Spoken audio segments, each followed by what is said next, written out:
इसके बारे में हम नहीं जान रहे हैं।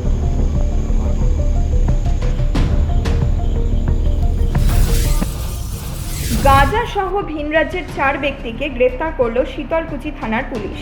পুলিশ সূত্রে খবর, বুধবার রাতে বিহারের নম্বর প্লেটযুক্ত ভিআইপি 4 চাকা গাড়িতে শিলিগুড়ি থেকে মাথাভাঙার উদ্দেশ্যে রওনা হয় 4 ব্যক্তি। ধরলা সেতু সংলগ্ন পুলিশের নাকা চেকপোস্টে গাড়িটি আটক করে শীতলকুচি থানার কর্তব্যরত পুলিশ অফিসার।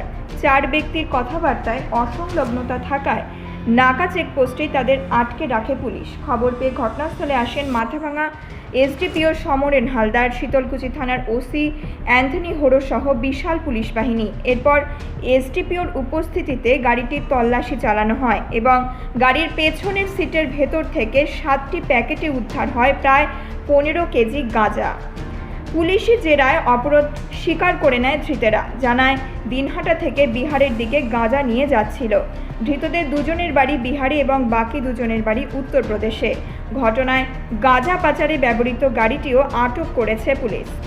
এই যে ধরলা ব্রিজ যে নাকা আছে শীতলকুচি সাইডে, এই নাকা প্রতিনিয়ত চলে এবং গতকাল রাত্রে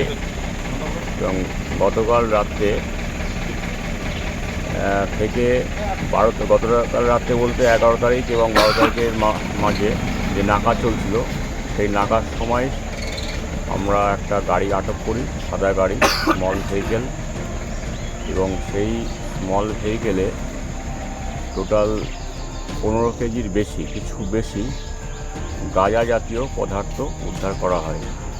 সেই সঙ্গে 4 জন গাড়ির সঙ্গে ছিল, ড্রাইভার সমেত, তাদেরকেও আটক করা হয়। প্রাথমিকভাবে তাদের বাড়ি এখানে না, তারা হচ্ছে দিনহাটার সাইড থেকে আসছিল।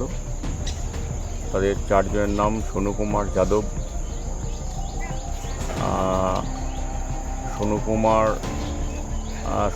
যাদব আছে, আরও 3 জন আছে। ঠিক আছে, এদেরকে জিজ্ঞাসাবাদের মাধ্যমে পুরো ডিটেলসটা জানা যাবে।